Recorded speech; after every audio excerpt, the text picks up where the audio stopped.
Perfecto, bueno, pues muy buenas noches.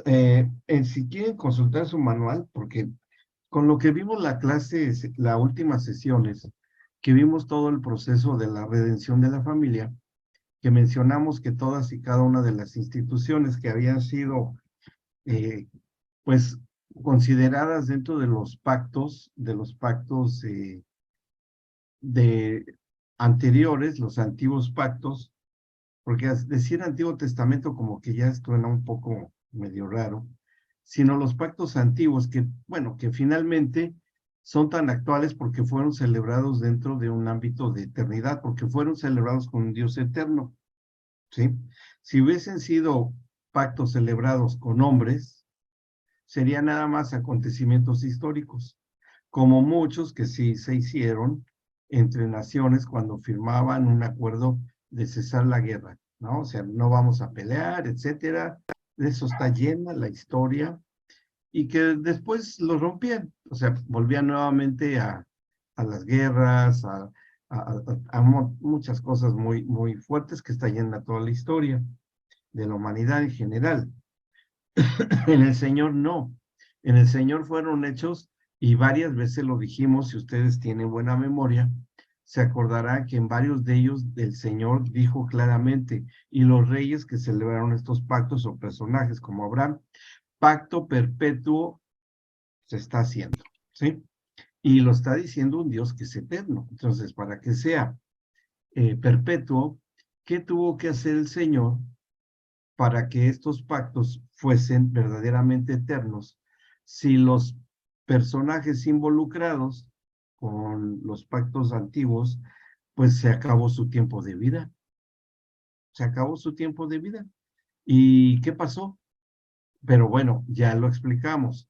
No hubo ningún problema porque cuando y eso también lo comentamos, me parece que sí, cuando el Señor desciende y vacía el seno de Abraham, salen todos esos personajes, están resucitados porque salen de las tumbas, y de la tumba sale un muerto, no un prisionero, o sea, prisioneros en la cuestión de espiritual, porque eso dice Efesios, ¿no? Que los espíritus encarcelados y Pedro lo dice, pero estas personas tenían que estar físicamente vivas, ¿sí?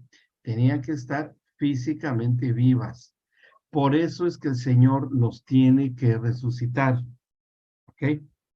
Él tiene que resucitar a todos los hombres de pacto, porque la redención que posteriormente se iba a dar a todos y cada uno miembros de la familia, tenían que estar vivos en cuerpo, alma y espíritu. En el caso específico del pacto matrimonial o de las familias, todos, tanto el padre, la madre o el esposo y la esposa y los hijos e hijas, debían de estar vivos físicamente, espiritualmente y obviamente también en su alma, para que los pactos fueran efectivos. ¿Me explicó? Ahora, por eso no fue una cuestión espontánea o fue una situación improvisada que el Señor haya resucitado a todos los gentes que habla Mateo, que resucitaron en Ya está ese caliente. tiempo. A ver, voy a silenciar, Dina, su micrófono, porque nos entra aquí en la grabación. Bien. Se, tenía que quedar incluidos vivos en cuerpo, alma y espíritu. Bien, vivos en cuerpo, alma y espíritu. Así es que esto completaría con los hombres de los pactos antiguos todas las instituciones que consideramos, ¿sí? Como ya lo mencionamos, la sesión anterior se hizo la confirmación de pacto que se hacía en vida de los dos pactantes con Abraham, que es el pacto de la familia, ahí lo dijimos, el pacto con el rey David, que era la autoridad y gobierno, ¿sí? Y también tenía que estar resucitado David, También sería así con el rey Ezequías, que era el pacto institucional de todas las instituciones, el pacto de los niños con el rey Josías, y bueno, ahí también algo con el rey Moisés, pero bueno, eso es más propio de la cuestión de la ley y pueblo hebreo. Pero esos son los que nos interesan a nosotros. Y, y así es como debía de establecerse y se hiciera efectivo. Ahora, el Señor, como también lo dijimos, tenía que presentar delante del Padre Celestial, y por cuanto a él se le dio las llaves del infierno, primeramente para salir de ahí, salir, cerrar la puerta, y se va al de la muerte para que abra la puerta de la muerte y salgan todos estos hombres y vuelve a cerrar esa puerta, ¿bien? Con la resurrección de ellos. Ya una vez que eso hace, sube con ellos, porque eso es lo que dice en Efesios 4, y llevó cautiva la cautividad a todos los espíritus encarcelados que desobedecieron, bueno, todo lo que ya explicamos, y los lleva, como leímos en el Salmo 24, los lleva ante la presencia del Padre, para que delante del Padre, fíjense qué importante, para que delante del Padre se confirmaran los pactos antiguos con estos personajes vivos en cuerpo, alma y espíritu, para que todos los pactos institucionales, los 4 que ya vimos, den la apertura para las generaciones venideras, en las cuales ya estamos nosotros. Cuando entendemos y creemos este mensaje, estos mensajes que están considerados en la Biblia, y nos hacemos partícipes del pacto, nuevo pacto en Cristo Jesús, entonces ya estamos ingresando como nuevas generaciones de estos pactos que hoy se hacen en nuestra realidad presente, se nos hacen presenciales, porque aquí estamos en cuerpo, alma, espíritu, y lo celebramos. Y le decimos al Señor, yo creo, Señor, que estos pactos antiguos que ya confirmaste con los hombres de pacto, que nos redimiste a través del nuevo pacto en Cristo Jesús, en mi generación, a mí, conmigo, en mi persona, yo los hago también parte de mi convicción de fe, y participo, y sé que participo en ellos. Y entonces en ese momento quedamos involucrados, ya que estamos ya considerados para que se pueda celebrar el pacto de los pactos, el último de los pactos. ¿Y cuál será el último de los pactos que se habrá de celebrar? Si ven acá, en nuestro tiempo de vida, aquí en la tierra, en nuestro tiempo que nos toque vivir, conocemos esto, lo creemos, lo confesamos y lo declaramos para nuestras personas, para nuestras familias. Eso, esperaremos la resurrección con los que duermen, o nosotros siendo trasladados vivos, como está establecido, que el Señor sabe cuándo va a ser eso, no especulemos, pero se va a dar porque está escrito por el apóstol Pablo y por el Señor Jesucristo que se va a dar, ¿sí? Pero no es tiempo de especular y se le va a venir aquí. No, eso ya vendrá, paciencia.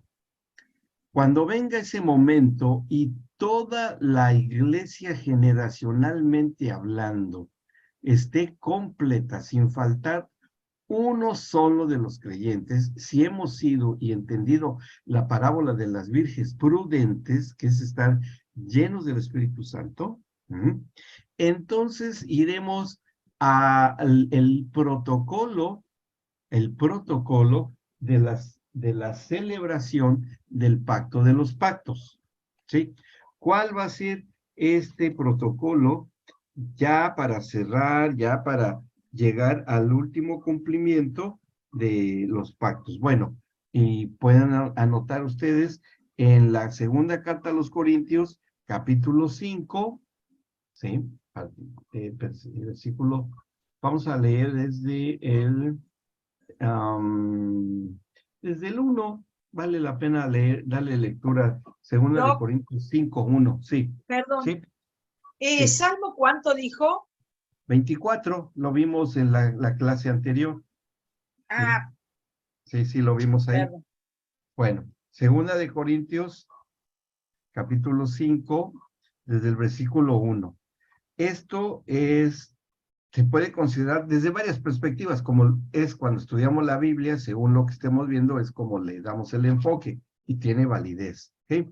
Aquí le vamos a dar el enfoque de celebrar, entrar para celebrar la confirmación final y eterna total de los pactos, ¿sí? De los pactos, tanto de los que hizo con el hombre como el que hizo el Señor. Bueno, dice el 1, porque sabemos que si nuestra morada terrestre, este tabernáculo se deshiciere, o sea, nuestro cuerpo, ¿sí?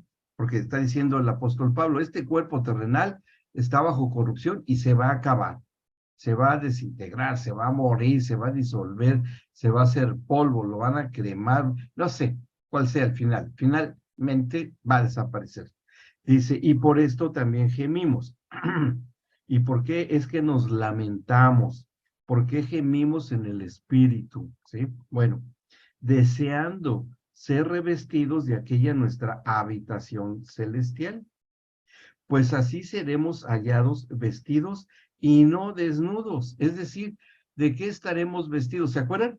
Que Adán y Eva, ¿cómo fueron encontrados por el Señor en el huerto del Edén? Ya llenos de vergüenza. Estaban desnudos, pero procuraron por sus obras de manos, con su entendimiento muy corto, pues tratarse de cubrir una parte de su cuerpo, ¿se acuerdan? Pero, y el Señor nos pregunta, ¿por qué se han puesto esas hojas de higuera? Dice, porque estábamos desnudos y tuvimos miedo, y estaban llenos de miedo y vergüenza, ¿ok? Bueno, pues aquí Pablo nos recuerda eso que aconteció en el huerto del Edén, y dice, para los que forman parte del nuevo pacto, ya no van a ser encontrados desnudos, ¿sí? Sino que van a ser encontrados vestidos, que es lo que dice el versículo 3. ¿Y de qué vamos a estar vestidos? No con una túnica blanca y, o sea, alguna vestidura especial, porque lo profetizó el Señor cuando sacrificó unos animalitos y viste a Adán y Eva. ¿Se acuerdan que se los dije desde el principio? Que muy probablemente hayan sido unos corderitos, ¿sí? Bueno, ¿de qué vamos a ser hallados vestidos? Bien, vamos a ser hallados vestidos o revestidos de Cristo, del Cordero de Dios, ¿sí? Del Cordero de Dios. Es lo que está aquí tratando de darnos este mensaje el apóstol Pablo. Seremos hallados vestidos del Cordero y ya no desnudos. O sea, ya no vamos a estar con una desnudez espiritual, sino que vamos a tener una cobertura. ¿Cuál? La de Cristo, ¿sí? Dice, porque asimismo, o sea, también estamos en esta situación. Los que estamos en este tabernáculo gemimos con angustia porque no quisiéramos ser desnudados, sino revestidos para que lo mortal sea absorbido por la vida. ¿Y por qué gemir con angustia? Porque no quisiéramos ser desnudados. ¿A qué se referirá Pablo? O sea, a ver, hay la posibilidad de que se nos quite el revestimiento de Cristo. ¿Hay esa posibilidad? Sí, sí hay esa posibilidad. ¿Y cómo será esa posibilidad? O sea, quiere decir que podríamos perder, si se nos quita el revestimiento, estar revestidos de Cristo es porque ya perdimos la salvación. Bueno, vamos a ver qué sigue diciendo Pablo. Dice, habíamos leído el final del 4, sino revestidos de Cristo para que lo mortal sea absorbido por la vida, cual la vida eterna en Cristo. Y hay una primer buena noticia. Si estamos revestidos de Cristo, nuestra parte mortal y corrupta ya ha sido absorbida por Cristo en la cruz. ¿Sí? Ya fue. Ya está resuelto eso. Dice, mas el que nos hizo para esto mismo es Dios, quien nos ha dado las arras del Espíritu. Ahora, ustedes no sé si alguna vez han buscado, han escuchado ¿qué significaba esto de las arras? Pastor, las arras es como un sello, es como una garantía. Es como una garantía, Es como bueno, una garantía. más o menos. Cuando Jesús se fue a la cruz, dijo, yo le dejo las arras del Espíritu Santo. O sea, yo les dejo la garantía de que no los dejo solos, pero no los voy a dejar solos, sino que los dejo con el Espíritu Santo. Yo me voy, en otro Sí. versículo le dice, habla, que dice que es necesario que Él se vaya, es necesario que Él vaya a la cruz, pero no, Él se va, pero así mismo viene el Espíritu, Sí. viene el Espíritu Santo de Dios. Sí. O sea, las Sí. arras serían las garantías. Sí, sí, claro, porque en ese tiempo era muy común que los esclavos se compraran con unas arras, ¿sí? Que eran unas monedas de plata o otra cosa, que eso era para eso. Pero las arras del Espíritu son la promesa del novio para asegurarnos de que estamos comprometidos con él en un futuro matrimonio y que se nos han dado estas arras del matrimonio, pero por medio del Espíritu Santo. ¿Y cuáles son esas arras del Espíritu? Los dones del Espíritu Santo. ¿Sí? Los dones del Espíritu Santo son lo que componen esas arras que nos dejó el Señor Jesucristo. ¿Ok? Es decir, que cada vez que nosotros, de alguna manera, conforme se nos ha dado esa gracia, estamos trabajando, funcionando, haciendo evidente cada uno, si no es que todos los dones del Espíritu estamos confirmando. Miren, es como ver un anillo de matrimonio, ¿sí? Y decirle al Señor Jesucristo a través del Espíritu Santo, Señor, mira, este es mi compromiso contigo, como lo es con mi esposa. Y esto está formado por tus dones, y yo estoy haciendo hoy tus dones, los estoy llevando a cabo, porque fui lleno de tu Espíritu Santo, y yo pues voy y profetizo, palabra de profecía, palabra de ciencia, palabra de sabiduría, dones de sanidades. Cada vez que nosotros hacemos algo por medio de los dones del Espíritu, estamos diciendo, Señor, aquí estoy en tu pacto, mira, aquí estoy haciendo presente esas arras que tú me dejaste. Bien, para completar lo que dice Abraham. Sí, me está diciendo, sí, sí es cierto, pero ¿cuál es el contenido o cuál es la esencia y sustancia de esas arras? Pues es esta, el que tenemos que hacer mientras viene el Señor, movernos dentro de los dones del Espíritu Santo, porque el Señor puede obrar a través de nosotros, a través del Espíritu Santo, para que Él siga haciendo su obra a través de su novia prometida. ¿Vamos bien? ¿Sí? Pero obviamente que eso tenía que ser en su tiempo, en su momento. Bueno, seguimos leyendo. Dice en el 6, así que vivimos confiados siempre y sabiendo que entre tanto que estamos en el cuerpo, estamos ausentes del Señor. Bueno, sí, por el cuerpo que tiene su hechura como es, ¿no? O sea, pues no muy buena, corrupta. Dice, que por fe andamos, no por vista, o sea, no andamos por los sentidos, andamos por las cuestiones espirituales. Para eso se nos fue dado el discernimiento de espíritus. ¿Okay? Dice, pero confiamos y más quisiéramos estar ausentes del cuerpo y presentes al Señor, por tanto procuramos también, o ausentes o presentes, serles agradables. Porque, fíjense lo que dice el 10, y aquí está la clave. Porque es necesario, o sea, hay algo que es necesario, que todos nosotros, todos los creyentes, aún nosotros hoy, porque todos nosotros comparezcamos ante el tribunal de Cristo para que cada uno reciba según lo que haya hecho mientras estaba en el cuerpo, sea bueno o sea malo. ¿Sí? Ahora, pero ¿qué es lo malo que puede hacer un creyente? Porque aquí está hablando de creyentes. Y entonces, ¿de qué sirve ser creyente si podemos hacer lo malo? Bien, ¿podemos hacer lo malo? Sí, claro que sí.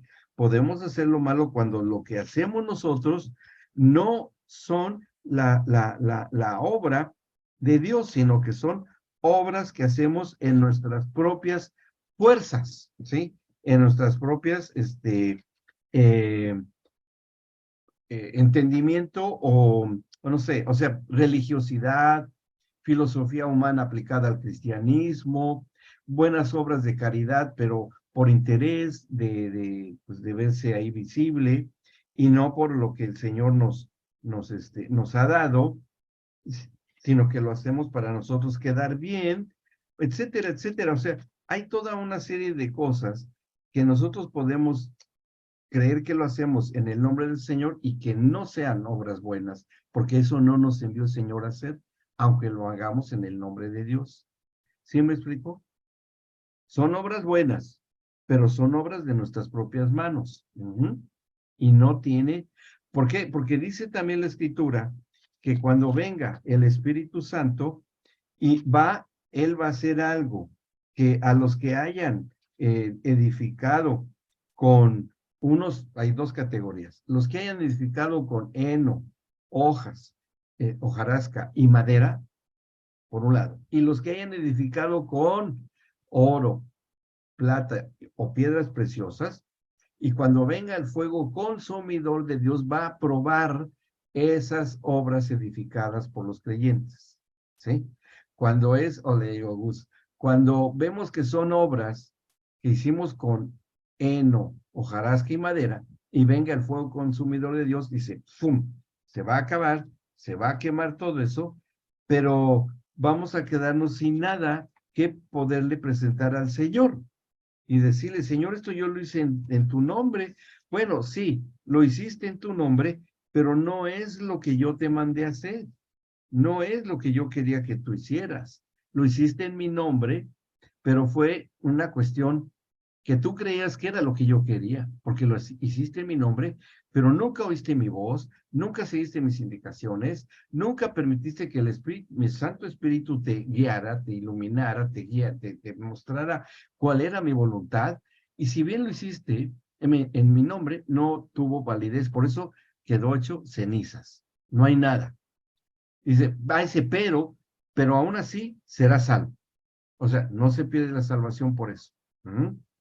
Entonces, miren, hay anécdotas, ¿no? Hay una que me gustó mucho, no sé si fue cierta o no, pero pues se oye bastante bien porque es cierto, de un hombre que en una congregación, según él, tuvo una revelación de parte del Señor, una profecía, que tenía que irse a una isla perdida en los océanos ahí, y buscó la isla, encontró el nombre de la isla, sí, aquí, esta es la isla, sí, voy a ir a ese lugar, y eso, y bueno, hizo todo lo posible, ahorró dinero, y bueno, hizo un montón de cosas. Se va a esa, pero tenía que llegar a otra isla vecina, mucho más grande, donde había una ciudad y todo, y cuando él llega a esa isla y va con alguien que solamente se podía trasladar en una lancha, le dice a un lanchero que lo llevara a esa isla. Y dice, ¿por qué quiere usted ir a esa isla? Dice, porque es importante que yo vaya. Le pido favor que me lleve.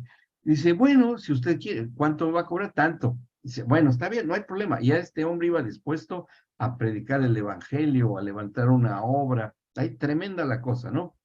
Y accede el lanchero a llevarle, y cuando llega a la isla, que él estaba seguro que lo había enviado el Señor, llega y era una isla totalmente desierta. No había nada, ni monos había, ni palmeras, ni cocos, no había nada, ¿sí? Entonces este hombre dice, pero ¿cómo? Si a mí el Señor me dijo. Pues no, fue su imaginación, fue su deseo, era como un niño que quiere un caramelo y empieza a llorar y a patalear en el piso, en el suelo, y que quiere, y no era lo que el Señor quería. Es que dice la palabra que predicar el evangelio, sí, sí, sí, pero a donde yo te envíe, ¿no? No, pero es que yo me tenía que casar con sí, pero, y ahora resulta que mira cómo estamos, sí, pero es que no era la mujer con la que yo te iba a traer a ti, o que te iba a traer a ti el varón que yo ya tenía para ti. Y esa es lo mismo, o sea, imaginen ustedes todas las posibilidades que hay dentro de eso. Y así fue, ¿no? Entonces, fue inútil lo que ese hombre quería hacer, regresó derrotado a su iglesia, fue la burla y sí, mira, el Señor te dijo y todo. Claro, porque pues así es esto. Entonces, nosotros no podemos tener una actividad que no esté considerada dentro de lo que el Señor quiere que se haga. Y en esta carta, en la segunda de Corintios que hemos leído, en donde vimos esto que está escrito acá, y bueno, dice, habíamos leído en el versículo 10, que, no, que en el 10 dice que todos nosotros comparezcamos ante el tribunal de Cristo. ¿Y cuál es ese tribunal? La palabra en el griego es bimá, tribunal. No es un tribunal de juicio o de condenación, ¿sí? Es un tribunal de premiación. Ya hay que Pablo también habla de la buena carrera, la carrera, de la buena batalla de la fe, que nos entrenemos como atletas y que lleguemos a la suprema meta, el llamamiento, etcétera. Hay muchas cosas así. Bueno, para nosotros los que creemos, el llamamiento es el que nos haga el Señor verdaderamente dentro de lo que Él considera que debamos tener, que todos tenemos un llamado, todos, para todo y en todo momento, en los tiempos actuales que vivimos, y que cuando tenemos el entendimiento del llamado que se nos ha hecho, y nosotros funcionamos en base con los dones del Espíritu Santo en este llamado, en la obra del Señor, en su reino, a lo que Él nos llame a hacer, ¿sí? Entonces, seremos llevados como los atletas. Ya ven que en las Olimpiadas hay un estrados, porque ese es el nombre que también es correcto. Hay un estrado de primer lugar, segundo lugar, tercer lugar, ¿sí? Bueno, pues también así, los que estén en primer lugar son los que serán premiados porque hicieron la buena voluntad del Señor, porque construyeron y edificaron con oro, o edificaron con plata, o edificaron con piedras preciosas, porque eso es justamente lo que el Señor quería que hicieran. Otros estarán en el segundo lugar, porque a lo mejor los del oro están en el primer lugar, los de la plata en segundo y piedras preciosas en el tercero, pero están.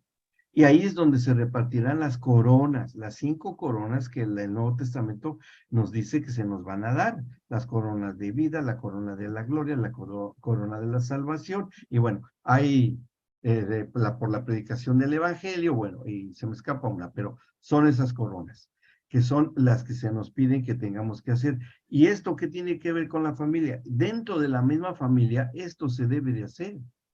Porque recuerden que en alguna ocasión yo les dije que el padre de familia es el representativo en la iglesia, primera iglesia que es la familia, el esposo, el varón del jefe de familia, que es el representativo de Cristo en la primera iglesia, es sacerdote sacerdote y pastor, ¿sí? Y el apóstol es Cristo en cada familia, ese siempre está ahí. Pero el padre de familia es el pastor y el sacerdote de la familia, intercesor. La esposa es la profeta y ser maestra, porque es la que más tiempo pasa con los hijos. ¿Sí? Y el quinto ministerio, que es el evangelismo, lo hacen el matrimonio juntos para evangelizar a sus hijos, para llevarlos a Cristo. ¿Ya qué más queremos? O sea, no, miren, cuando alguien dice que yo nunca he servido en la iglesia y todo, y en tu familia, ¿qué haces? No, pues nada, no, entonces no estás cumpliendo en la primera iglesia. Tenemos y debamos de cumplir en la primera iglesia, ¿sí? Que es precisamente hacer esa labor ministerial ahí con nuestros propios hijos, y si no, con hijos espirituales.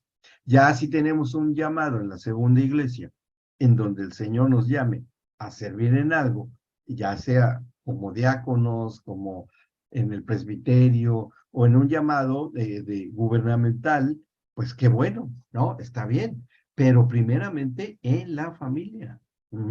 De ahí la relevancia que tiene esto en la familia. Y vamos a ver y vamos a confirmar que sí es en la familia donde primeramente debemos de cumplir. Bien, ¿alguna duda o pregunta hasta acá? ¿Vamos bien? ¿Sí? ¿Vamos bien? Ok. Bueno, ahora vean, ¿por qué el enfoque, como les había yo dicho al principio, es precisamente en un acto de familia, en donde se lleva a cabo la confirmación de la institución de la familia, básicamente? Bueno, ustedes saben que ahí por Corintios dice que el Señor Jesucristo también se le reconoce como el postrer Adán. ¿Sí? ¿Se acuerdan? Él es el postrer Adán, porque el primer Adán fue alma viviente y el postrer Adán, espíritu vivificante. ¿Que en dónde está? Genera vida. Hay impartición de luz, hay impartición de vida, hay impartición de movimiento, de mover del espíritu, con la labor de Cristo. Bueno, eso es. Y vean cómo en el capítulo 19 del Apocalipsis, ahí podemos ir. Una vez que ha pasado ya todo lo que está profetizado, casi todo, porque todavía hay algunas cosas que están por pasar ahí, pero algo sucede. Ya en la sincronización de los tiempos no nos vamos a meter, porque por un lado estamos hablando de tiempos eternos, pero por otro lado de tiempos terrenales. Y nos pasaríamos acá un buen rato explicando una clase de escatología, y no es la finalidad de esta clase, sino que simplemente lo que va a ocurrir en el enfoque de la familia. En el capítulo 19 de Apocalipsis, versículo 7, sí, está bien, Susi, sí, está bien. Sí, pero la estamos viendo, Susi, la estamos viendo bien. ¿Sí me escucha? La vemos, ¿sí? Pero a lo mejor usted no nos ve a nosotros, pero bueno, nosotros sí la vemos, no hay problema. Bueno, fíjense cómo está escrito acá. Después de cánticos en aleluya, así, cantos de aleluya impresionantes, y como dice en el versículo 7, dice, gocémonos y alegrémonos y démosle gloria,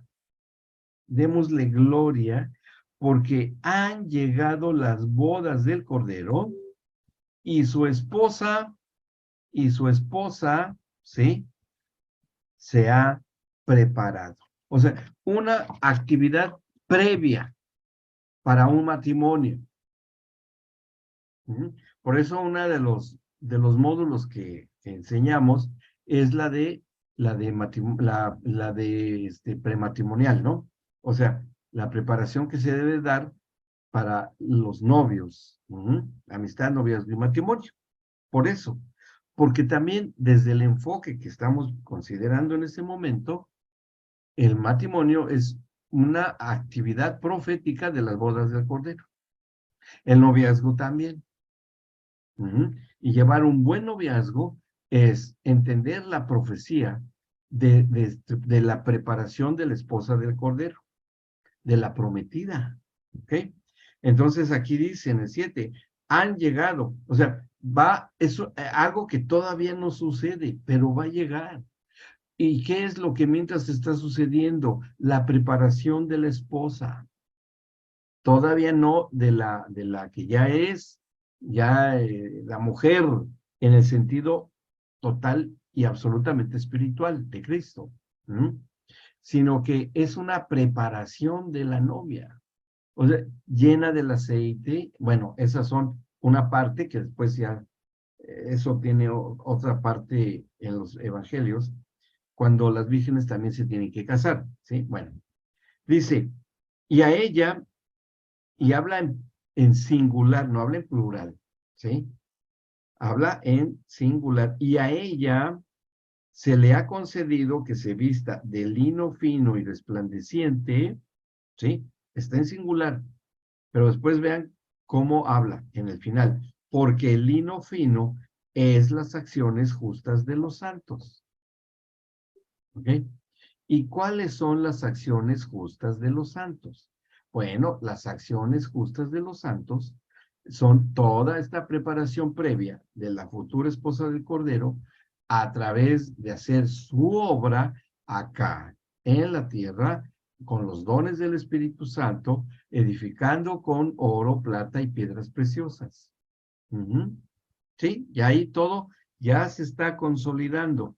Ya todas las piezas de la estrategia del Señor que se fue dando desde los antiguos pactos y a través del nuevo pacto en Cristo, ya están completo. Todas las piezas se van uniendo, ¿sí?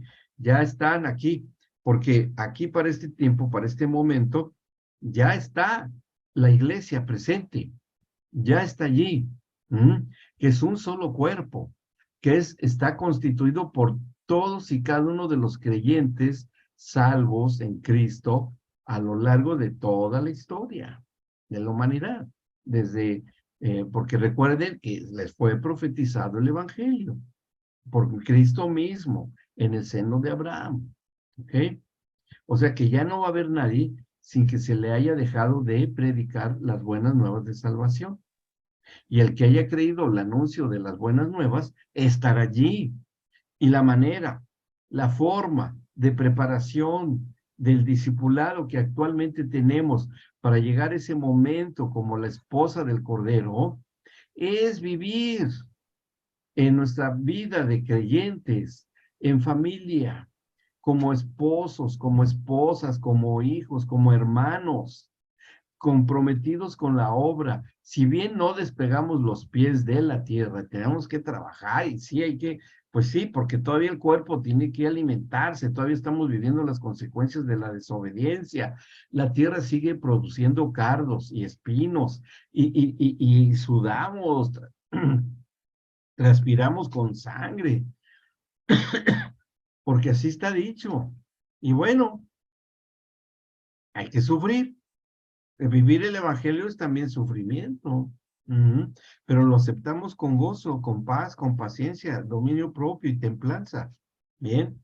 Y no cesar de hacer el bien, de estar haciendo el bien, de vivir y de orar sin cesar.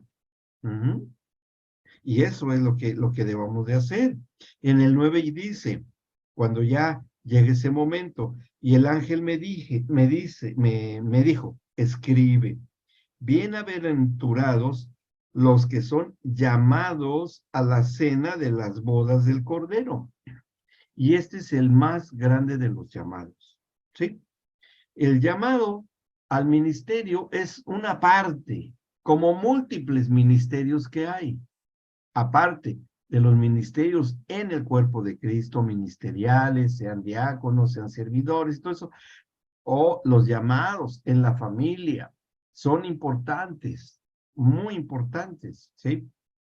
Bueno, todos esos llamados, aun cuando sea aquí en el servicio, en el reino, son solamente protocolo de lo que va a venir con el único y último llamado. ¿Y cuál es el único y último llamado que tiene el cuerpo de Cristo? Este que está acá.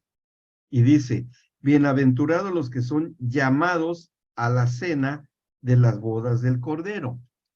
¿Sí? Es el último llamado. Bueno, porque hay algo que les quiero comentar. Bueno, vamos a terminar el versículo. Y me dijo, estas son palabras verdaderas de Dios. Yo me postré a sus pies para adorarle, y él me dijo, mira, no lo hagas, yo soy consiervo tuyo y de tus hermanos que retienen el testimonio de Jesús. Adora a Dios, porque el testimonio de Jesús es el espíritu de la profecía. ¿Está bien? Ahora, ¿por qué aquí dice, fíjense, hay una diferencia aquí? ¿Se acuerdan que les comenté?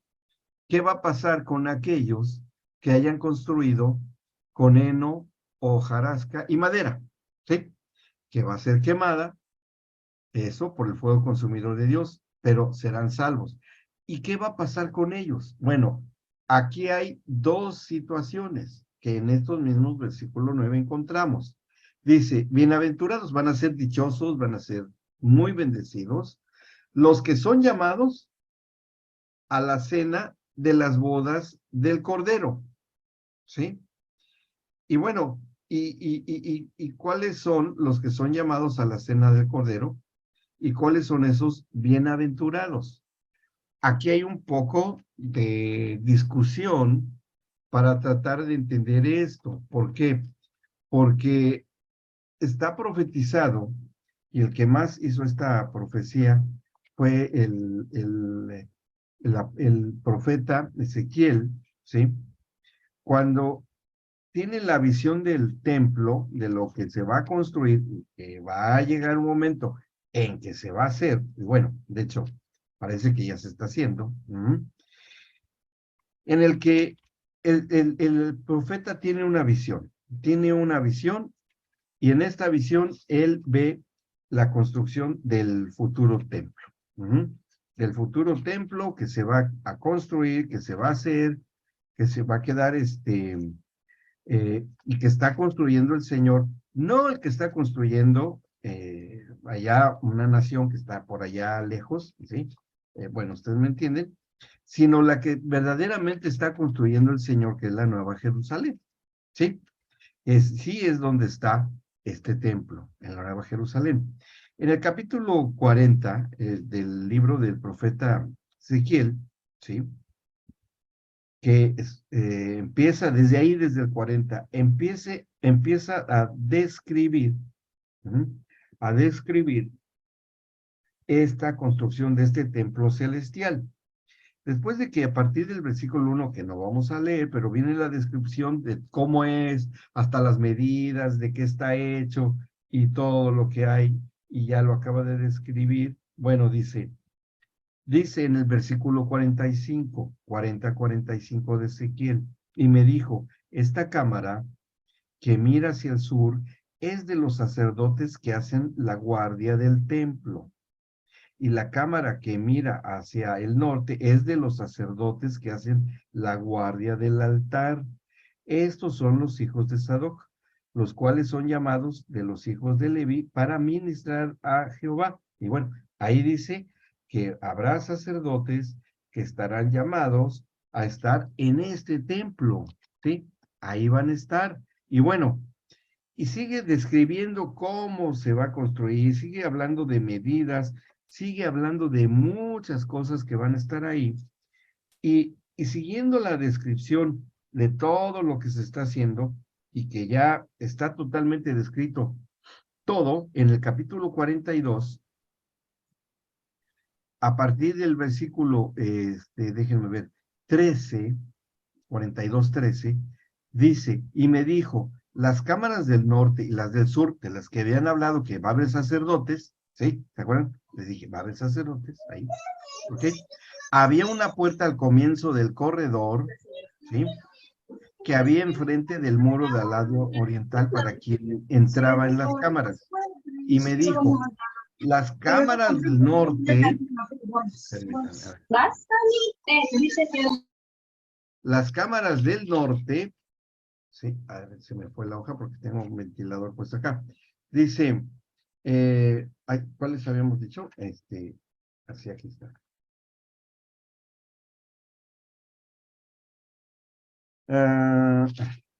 ¿Dónde está? Aquí.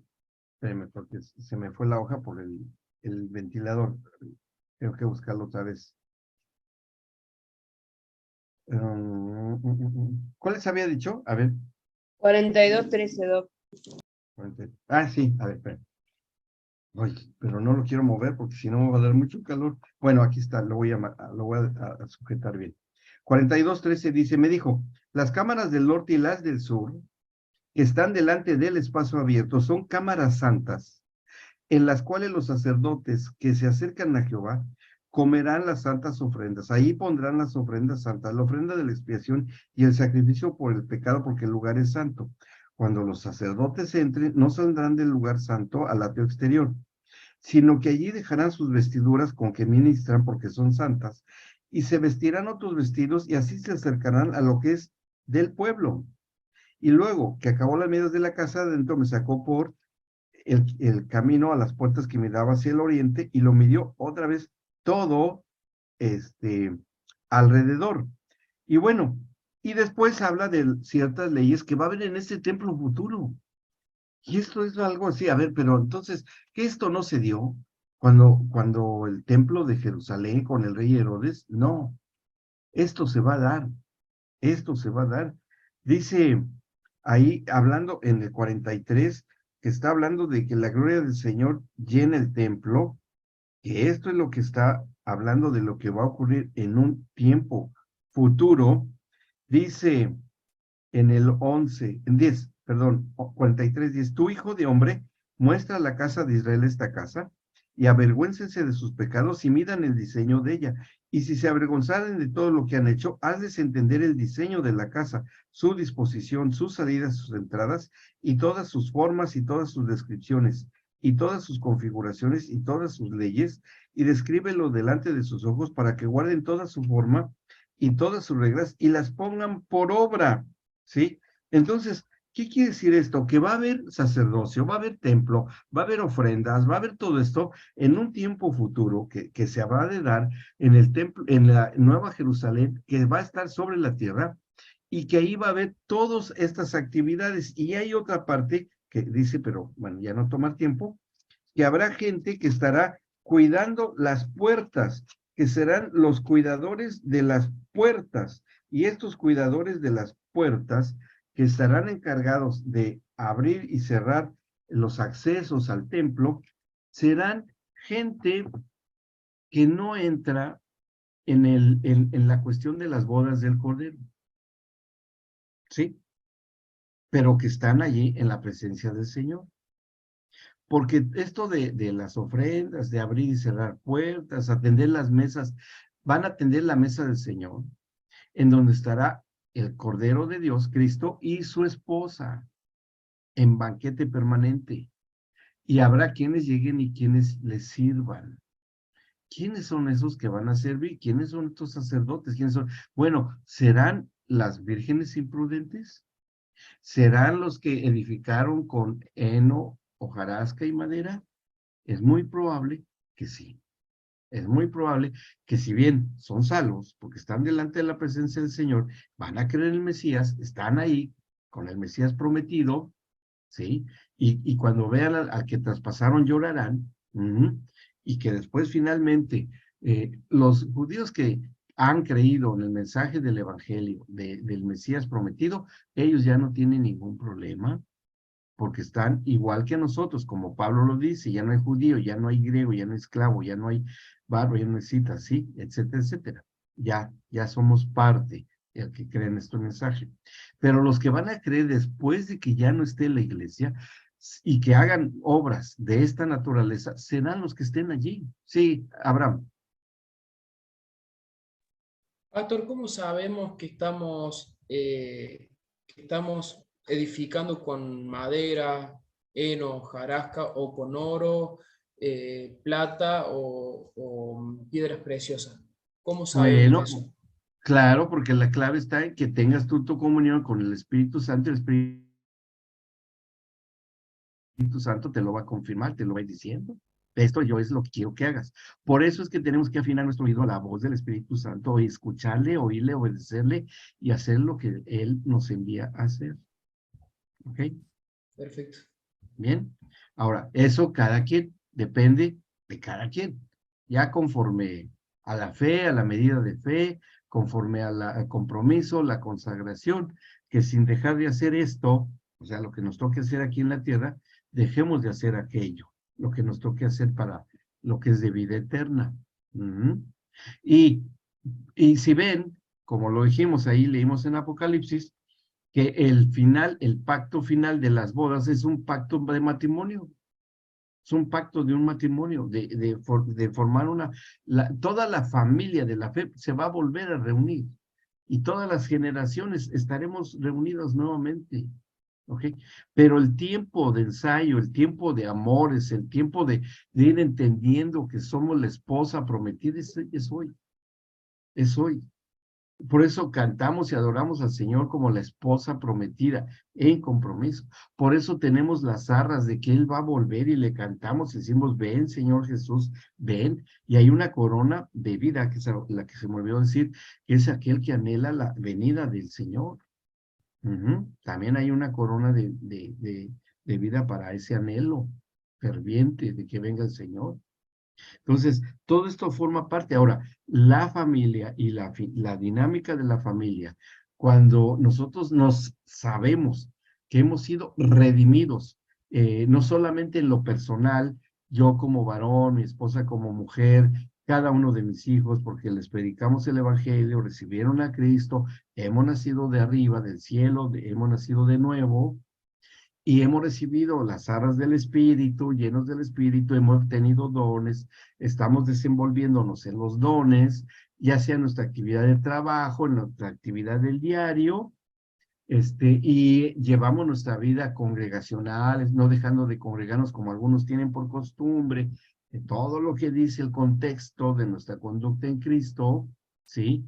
Entonces, cuando seamos llamados, ya sea que estemos durmiendo o estemos vivos, seremos llamados y ahí estaremos. Pero va a haber muchos que se van a quedar. Y ahí mismo lo dice en Apocalipsis, que muchos van a clamar y que fueron decapitados por causa de la predicación de la palabra. ¿Quiénes son los que se van a quedar después del traslado de la iglesia? Porque hay quienes se van a quedar, no se van a ir también, que eso aplica también para las vírgenes prudentes y las vírgenes imprudentes. Miren, vamos a darle lectura a eso para que podamos tener completo esta descripción. Dice, en el capítulo, vamos a ver dos o tres partes de los capítulos, 7 del Apocalipsis. Dice 9. 7:9 dice, después de esto miré, y aquí una gran multitud, la cual nadie podía contar, de todas naciones y tribus y pueblos y lenguas, que estaban delante del trono y en la presencia del Cordero, vestidos de ropas blancas y con palmas en las manos, y clamaban a gran voz diciendo, la salvación pertenece a nuestro Dios que está sentado en el trono y al Cordero. Ok, muy bien. Y dice que, lo describe aquí el apóstol Juan, que está viendo esta visión, en el versículo 14. Yo le dije, Señor, el 13, perdón. Entonces uno de los ancianos habló, diciéndome, estos que están vestidos de ropas blancas, ¿quiénes son y de dónde han venido? Yo le dije, Señor, tú lo sabes. Y él me dijo, estos son los que han salido de la gran tribulación y han lavado sus ropas y las han emblanquecido en la sangre del Cordero. Por esto están delante del trono de Dios y le sirven día y noche en su templo. Lo que leímos ahí en Ezequiel, ¿sí? Le sirven en su templo. No están sentados en la mesa, sino que están sirviendo en el templo. ¿Ok? ¿Sí? Dice, y el que está sentado sobre el trono extenderá su tabernáculo sobre ellos. Ya no tendrán hambre ni sed, y el sol no caerá más sobre ellos, ni calor alguno, porque el cordero que está en medio del trono los pastoreará, los guiará a fuentes de aguas de vida, y Dios enjugará toda lágrima de los ojos de ellos. O sea que seguirán llorando, sí. ¿Y por qué van a seguir llorando? Porque seguirán en la tierra. Pero podrán asistir al templo y todo, sí. Y van a poder servir, sí. Sí, pero si edificaron con heno, hojarasca y madera, pues son los que van a estar sirviendo en el templo, pero no estarán sentados en la mesa con la esposa del Cordero. ¿Sí me explicó? ¿Vamos bien? Y luego también dice otra escritura que también habla acerca de esto. Dice, a ver, déjenme ver, porque hay varios, que también habla de algo de más o menos de la misma situación. En el capítulo 20, vamos a ver el contraste, la diferencia.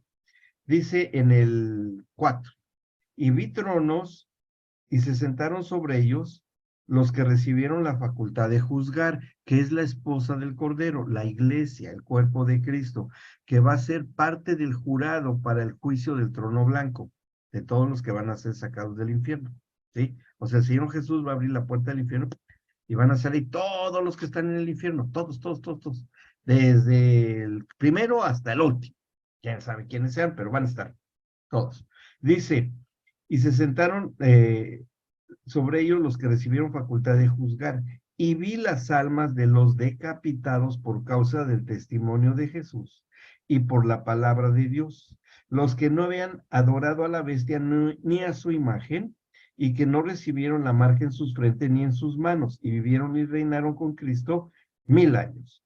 Pero los otros muertos no volvieron a vivir hasta que se cumplieron 1000 años. Esta es la primera resurrección. Es decir, ¿quiénes serán estos? Los que se quedaron cuando fue trasladada a la iglesia, la esposa del Cordero, Y los que no creían, o que fueron las vírgenes imprudentes, que nunca creyeron, que nunca entendieron, que fueron negligentes, que hicieron y que llevaban una doble vida, y cuando se vayan, entonces iban a creer, ¿sí? Entonces van a decir, ay, sí creo, pero ya demasiado tarde, se quedaron. Y ahora, ¿quieres creer? Sí, pero te va a costar la vida. Ya no va a estar el Espíritu Santo aquí en la tierra. Y les va a costar esto que dice acá. Va a ser muy fuerte, ¿no? Pero bueno, así se ha profetizado. ¿Y quiénes? Y estos sí serán llevados ahí, sí. ¿Y cuándo se levantarán? Bueno, se levantarán ya al final de cuando venga el juicio del trono blanco, ¿sí? Vamos al capítulo 21. Dice, yo en el 2, 21, y yo, Juan, vi la santa ciudad, la nueva Jerusalén, descender del cielo, de Dios, dispuesta como una esposa ataviada para su marido. Y oí una gran voz del cielo que decía, he aquí el tabernáculo de Dios con los hombres, y él morará con ellos, y ellos serán su pueblo. Y Dios mismo estará con ellos como su Dios. Y vuelve a decir otra vez el 4, enjugará a Dios toda lágrima de los ojos de ellos, y ya no habrá más muerte, ni habrá más llanto, ni clamor, ni dolor, porque las primeras cosas pasaron, ¿sí? Pero entonces, estos que van a ser enjugados sus ojos, y aunque lloren, serán consolados, y todo eso, porque las primeras cosas pasaron. Bueno, dice en el versículo 7 y 8, el que venciere heredará todas las cosas, y yo seré su Dios, y él será mi hijo. Pero los cobardes e incrédulos, los abominables y homicidas, los fornicarios y hechiceros, los idólatras y todos los mentirosos, tendrán su parte en el lago que arde con fuego y azufre, que es la muerte segunda. ¿Está bien? Estos van a estar ahí. Dice el 9, fíjense cómo dice, 9. Vino entonces a mí uno de los 7 ángeles que tenían las 7 copas llenas de las 7 plagas postreras, y habló conmigo diciendo, ven acá, yo te mostraré la desposada, la esposa del Cordero. ¿Sí? Ya está casado, el cuerpo de Cristo, ya es la esposa del Cordero, ya somos uno con el Señor.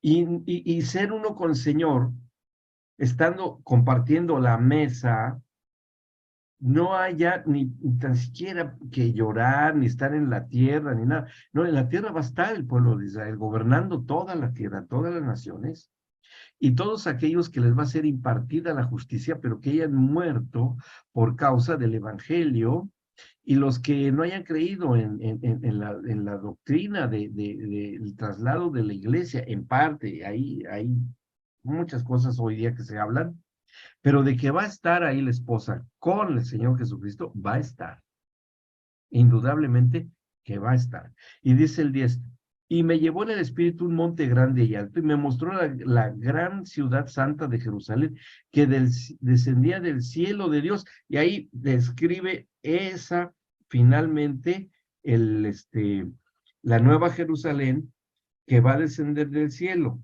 y que ahí, bueno, nada más va a estar ahí viviendo el esposo y la esposa, que es su cuerpo, la iglesia.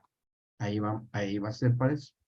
Aunque va a estar sobre la tierra, que tiene, por las medidas que se dan, tiene 300 kilómetros, es un cubo perfecto de 300 kilómetros de lado por lado.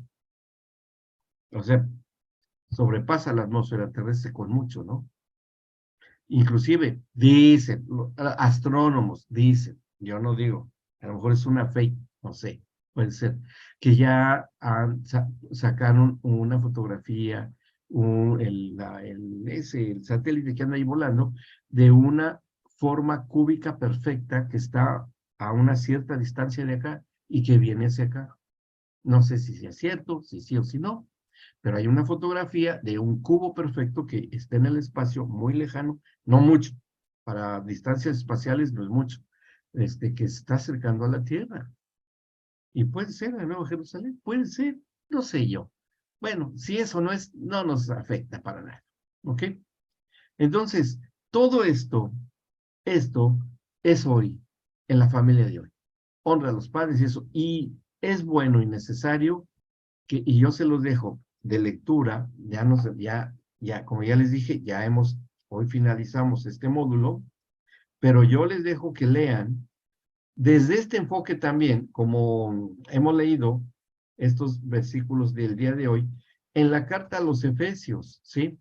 Y cuando podemos entender el enfoque de familia que le da Pablo, en el capítulo 5, versículo desde el 21 al 33, habla de el esposo, la esposa y de los hijos, equiparándolos con Cristo y su iglesia, ¿sí? Y todo lo de Efesios que habla, toda la carta, que habla del fruto del Espíritu, de los dones ministeriales, de la unidad del Espíritu, de caminar en una nueva vida en Cristo, del sometimiento los unos a los otros, de la vida de familia matrimonial, familiar, los hijos, de militar en la pelea de la fe, bueno, y todo, que habla finalmente, todo esto habla finalmente de la vida de familia.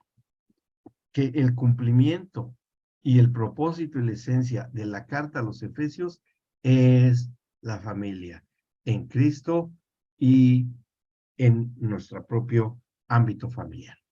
Para eso fue la redención. Cuando vivimos esto tal cual, entendemos bien la carta a los Efesios y a dónde va a finalizar. ¿Ok? Bien, ¿alguna pregunta o alguna duda? ¿Quedó claro? ¿Sí? Bueno, vamos a dar gracias y llegamos a feliz término. Padre, te damos gracias por este tiempo tan extenso de estudio, de análisis, de evaluaciones, de entendimiento de tu escritura que nos da vida y nos inspira, Señor, que han sido develados muchos misterios tal vez, pero que eran en los tiempos en que debíamos entender el mensaje tuyo a través de la familia. Señor, que creamos y entendamos que el ministerio de la familia fue dado para que se cumpliera hoy, Señor, hoy, y que podamos hacerlo entender e instruir a nuestros hijos como discípulos, a las generaciones que vienen, a nuestros hijos de nuestros hijos, hasta que tú vengas, Señor. Y mientras esto sucede, permítenos, Señor, vivir como una familia redimida por ti, Señor Jesucristo, y esperando que respondamos con fidelidad, con compromiso, como esposa tuya prometida que somos, y como lo que se mencionó, con esas aras del Espíritu que nos fueron dados. Gracias te damos para que día a día nos preparemos cada vez más y entendamos más cada vez más el mensaje de la cruz a la redención de la familia. En el nombre de Cristo Jesús te damos gracias, Señor. Bendito seas. Amén, Señor, y amén. Muy bien, vamos a detener esto.